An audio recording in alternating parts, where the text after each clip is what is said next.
शहर के जाने माने रईस हीराचंद और उनकी पत्नी सुजाता की चमचमाती महंगी कार बंगाल की एक पुरानी बस्ती की सुनसान गली में एक बेरौनक से पुराने मकान के बाहर आकर रुकती है।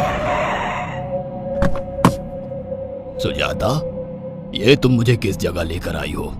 ये तो कोई गरीबों की बस्ती लगती है। यहाँ ऐसा क्या है? हीराचंद के कुछ भी समझ में नहीं आ रहा था कि सुजाता उसे ऐसी अजीब सी जगह क्यों लाई है, जिस मकान में दिन में भी अंधेरा दिख रहा था और धुआं उठ रहा था। आप मेरे साथ अंदर चलिए, सब समझ जाएंगे। यहाँ हमारी हर समस्या का समाधान मिलेगा। सुजाता और हीराचंद आशंकित कदमों से उस मकान में दाखिल होते हैं। तभी उन्हें किसी महिला की बाहरी आवाज सुनाई पड़ती है। चले आओ, चले आओ। हीराचंद ने देखा कि उस मकान के अंदर अंधेरा था। अचानक हीराचंद की निगाह एक कमरे की ओर पड़ी, जिसके अंदर हल्की हल्की सी रोशनी आ रही थी और उस कमरे के अंदर से धुआं उठ रहा था। शायद उस कमरे के अंदर आग जल रही थी। ये किसकी आवाज है? यहाँ इतना अंधेरा क्यों है और ये धुआं कैसे उठ रहा है? मेरा तो यहाँ दम घुट रहा है। सुजाता और हीराचंद धीरे धीरे कदमों से उस कमरे के अंदर चले गए। अंदर वाले कमरे में बिखरे बाल वाली एक खूबसूरत सी बूढ़ी औरत सामने जल रही आग में एक मुर्गी की गर्दन काटकर उसका खून गिरा रही थी और मुर्गी का शरीर छटपटा रहा था। ये देखकर सुजाता को उबकाई आने लगी। हीराचंद ने सुजाता की ओर देखकर कहा, तुम ही मुझे यहाँ लेकर आई हो और खुद ही घबरा रही हो। कौन है ये भयानक सी शक्ल वाली औरत और हम यहाँ क्यों आए हैं? अचानक उस औरत ने एक झटके में मुर्गे की गर्दन धड़ से अलग कर दी। ये देखकर सुजाता के मुंह से चीख निकल गई और सेठ हीराचंद भी सहम गया। वो बहुत डरावना नजारा था। ये अघोरा ताई हैं। ये हमें अपनी काली तंत्र विद्या से संतान सुख प्रदान कर सकती हैं। इसलिए मैं आपको यहाँ लेकर आई हूँ। कैसी बात करती हो? जहाँ बड़े से बड़े डॉक्टर सफल नहीं हुए, वहाँ ये मामूली औरत क्या कर लेगी? हीराचंद की बात सुनकर अघोरी ताई ने गुस्से से हीराचंद की ओर देखकर कहा, नादान हीराचंद, काली विद्या में इतनी शक्ति है कि मरे को भी जिंदा कर दे। संतान पैदा कराना कौन सा मुश्किल है? तुम्हें मेरा नाम कैसे पता? क्या तुम सच में हमें संतान सुख दिला सकती हो? तुम जितनी दौलत मांगोगी मिल जाएगी, अगर ये संभव है तो। संतान का नाम सुनते ही हीराचंद की आंखों में चमक आ गई। वह संतान के लिए कुछ भी कर सकता था। तुम लोगों को मुझे एक नवजात शिशु लाकर देना होगा। मैं उस शिशु की बलि चढ़ा दूंगी और फिर वही शिशु तुम्हारे घर में फिर से जन्म लेगा। नवजात शिशु की बलि का नाम सुनते ही सुजाता और हरिचंद डर के मारे सिहर गए, पर उनकी आंखों में उनकी संतान का सपना ज्यादा बड़ा था। वो सब करने को तैयार थे। अघोरा ताई, आप जैसा कहेंगे हम वैसा करेंगे। बस हमें संतान सुख दिला दो। बिना वारिस के हमारी दौलत किस काम की? संतान सुख के लिए अंधे हो चुके सुजाता और हरिचंद अपनी नौकरानी शीला से एक नवजात बच्ची चोरी करवा के अघोरी ताई को दे देते हैं।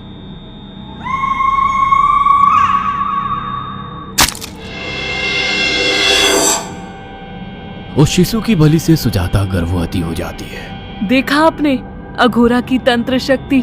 मुझे उस पर पूरा भरोसा था। चलो चलकर उन्हें धन्यवाद कहते हैं।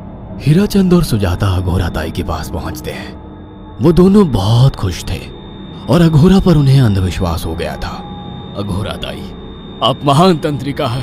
आपने वो चमत्कार कर दिखाया जो बड़े बड़े डॉक्टर नहीं कर सके। ये काली विद्या है बेटा। अगर तुम दोनों चाहो तो मैं इस विद्या से तुम दोनों को हमेशा के लिए जवान बना सकती हूँ। क्या सच में ऐसा संभव है? हाँ बिल्कुल, पर इसके लिए तुम्हें जवान लड़के और लड़कियों की बलि चढ़ानी होगी। तुम उन्हें यहाँ तक लाओ, बाकी मैं देख लूंगी। जवान रहने की लालच में अंधे सुजाता और हरिचंद एक अनाथ आश्रमों से हर रोज एक लड़की या लड़के को गोद लेने के बहाने अघोरी के पास बलि चढ़ाने ले जाने लगे। और एक दिन अघोरी ताई ने हीराचंद और सुजाता से इंसानी मांस खाने को कहा। पूरी तरह से इंसान से हैवान बन चुके अब वो दोनों इंसानी मांस खाने के लिए तैयार भी हो गए। ये गर्म खून और मांस खाकर तुम लोगों की उम्र भी बढ़ जाएगी। खाओ इसे। हाँ, सच में ये इंसानी मांस बड़ा स्वादिष्ट है। अघोरा ने अपनी बातों में फंसाकर सुजाता और हरिचंद को नरभक्षी बना दिया था। वो तीनों हर दिन बलि चढ़ाकर खून पीकर मांस खाने लगे। नौकरानी शीला भी नए शिकार लाने में उनकी मदद करती थी, मगर एक दिन शीला को शिकार नहीं मिला। मेम साहब, आज एक भी शिकार हाथ नहीं लगा और मैं बहुत थक गई हूँ और घर जाकर थोड़ा आराम करना चाहती हूँ। कोई बात नहीं शीला, एक छोटा सा काम है, तुम हमारे साथ चलो, लौटते में हम तुम्हें घर छोड़ देंगे। जी मेम साहब। शीला नहीं जानती थी कि शिकार नहीं मिलने से सुजाता और हरिचंद अंदर से बौखला गए थे और उनके दिमाग में एक शैतानी चाल चल रही थी। सुजाता, ये बेहोशी की दवा है। शीला के कार में बैठते ही तुम उसे सुंघा देना। आज हमें इसी की बलि देनी होगी। इसने हमारे यहाँ का बहुत खाना खाया, अब हम लोग इसे खाएंगे। वैसे भी ये आगे चल के हमारे लिए खतरा बन सकती थी।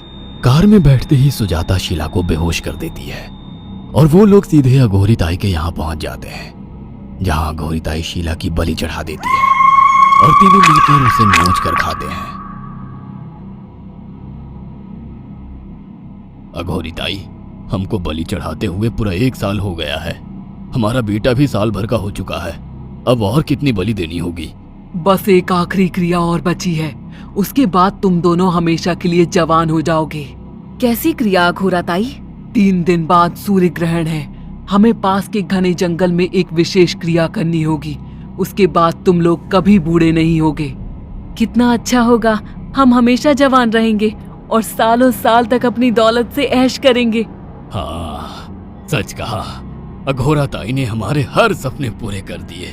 3 दिन बाद बंगाल के बियाबान जंगल में कोहरे और ओस से भीगे पेड़ों के बीच एक घने बरगद की बेलों पर कटे इंसानी सिर लटक रहे थे, जिसमें से खून टपक रहा था।